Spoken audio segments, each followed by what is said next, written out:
ऐसी common mistake जो 90% लोग अपना पहला पीसी बिल्ड करते हुए कर देते हैं, जिसकी वजह से उनके हार्डवेयर भी डैमेज हो जाते हैं एंड सारा पैसा भी पानी में डूब जाता है। I am under the water. Please help me.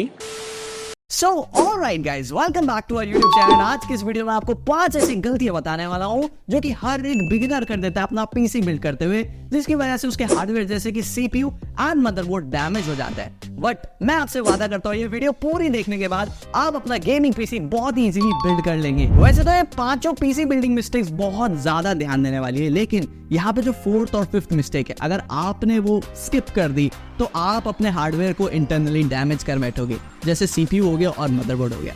तो इसलिए वीडियो को बिल्कुल लास्ट तक देखिएगा बिना स्किप करे। अब बात कर लेते हैं पहली बड़ी मिस्टेक के बारे में, जो कि है इनकम्पैटिबल हार्डवेयर।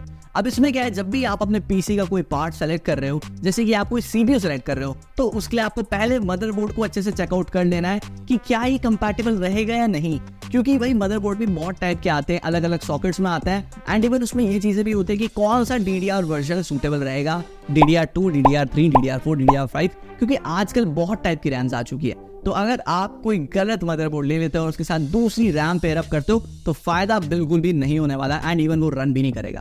उसी के साथ साथ दोस्तों आपको यहाँ पे ये भी चेकआउट कर लेना है कि प्रोसेसर इसमें जो लग रहा है वो कंपैटिबल रहेगा या नहीं रहेगा, और NVMe का सपोर्ट है या नहीं। तो सारी चीजें अच्छे से रिसर्च करने के बाद ही मदरबोर्ड एंड CPU लें दोस्तों, क्योंकि ये कंपोनेंट सबसे ज्यादा इंपॉर्टेंट होते हैं। अब बात कर लेते हैं सेकंड मिस्टेक के बारे में, जो कि है बायोस ऑफ मदरबोर्ड। अब जब भी हम प्रोसेसर अपने लिए बाय करते हैं तो यही सर्च करके करते हैं कि कौन सा मदरबोर्ड इसके लिए बेस्ट रहेगा, और वो मदरबोर्ड बेस्ट होता भी है। लेकिन प्रॉब्लम यहाँ पे ये आ जाती है दोस्तों कि वो कंपैटिबिलिटी का इशू करता है, क्योंकि बायोस अपडेटेड नहीं होते।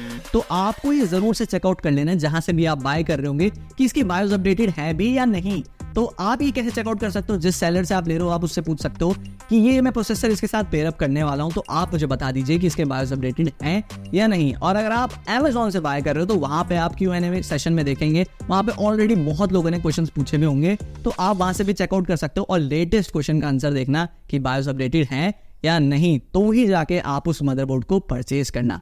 एंड मेरे साथ भी जब मैं फर्स्ट टाइम अपना गेमिंग पीसी बिल्ड कर रहा था तो यही प्रॉब्लम हो गई थी, तो मेरे को एक्स्ट्रा चार्जेस पे करके अपने बायोस अपडेट करवाने पड़े थे एंड उसमें 1 दिन का समय लगा था, जो कि बहुत ज्यादा डिसअपॉइंटिंग था। अब बात कर लेते हैं थर्ड पीसी बिल्डिंग मिस्टेक के बारे में, जो कि है पुअर केबल मैनेजमेंट। अब बहुत सारे लोग सोच रहे हैं कि यार ये कैसी प्रॉब्लम है, बट मैं आपको बता देता हूँ एक बहुत बड़ी मिस्टेक है जो हम सभी लोग करते हैं। मैं आपको बताता हूँ रीजन, क्योंकि जब भी हम एक ट्रांसपेरेंट कैबिनेट खरीदते हैं तो अगर हम साइड से भी देखते हैं तो यार कितना ज्यादा बेकार लगेगा जब उसमें केबल मैनेजमेंट ही अच्छे से नहीं हुआ होगा।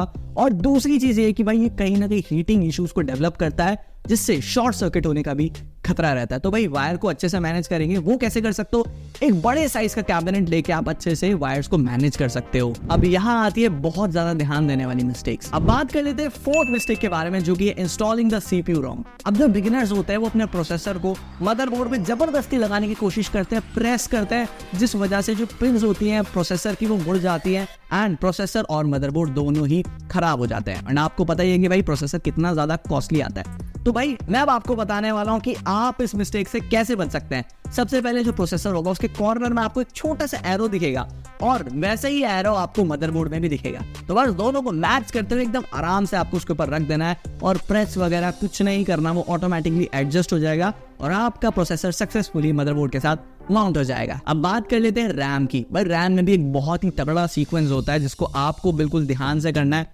वरना चलेगी ही नहीं, फायदा नहीं होगा। तो मैं आपको बताता हूँ कैसे आप इस चीज को कर सकते हो। जब भी आप मदरबोर्ड को देखेंगे ध्यान से तो वहां पे अच्छे से लिखा हुआ होगा रैम स्लॉट के पास कि कौन सा रैम स्लॉट 1 है, कौन सा 2 है, फिर कौन सा 1 है, कौन सा 2 है। उस हिसाब से आपको लगाना है। अगर आपके पास यहाँ पे 8 GB की 2 रैम स्टिक्स है तो आपको जो 1 स्लॉट वाला है पहले उसमें लगाना है, और फिर जो दूसरा 1 स्लॉट वाला है फिर उसमें लगाना है। उसके बाद आप 2 रैम स्लॉट और ऐड ऑन करना चाहते हैं, 2 रैम्स और लगाना चाहते हैं, तब आपको 2 में लगाना है, फिर दूसरा 2 में लगाना है, तब जाके आपकी रैम सक्सेसफुली लगेगी दोस्तों। अब बात कर लेते हैं 5th मिस्टेक के बारे में, जिसके बारे में जानना बहुत ज्यादा जरूरी है एंड जो कि है buying a low and cheap quality power supply. अब हम लोग पैसा पूरा CPU में खर्च कर देते हैं, मदरबोर्ड अच्छा लेते हैं, रैम अच्छी लेते हैं, पावर सप्लाई में कमी छोड़ देते हैं। तो आपको यहाँ पे क्या करना है दोस्तों, आपको एक अच्छी पावर सप्लाई में इन्वेस्ट करना है, क्योंकि जो पावर है वो ही आपकी कंप्यूटर में ट्रांसफर होगी एंड उसी के थ्रू आपका जो सिस्टम है एफिशिएंट परफॉर्मेंस आपको दे पाएगा। लेकिन अगर हम एक लो क्वालिटी के पावर सप्लाई लेते हैं आपको एक तो एफिशिएंट पावर सप्लाई नहीं मिलती,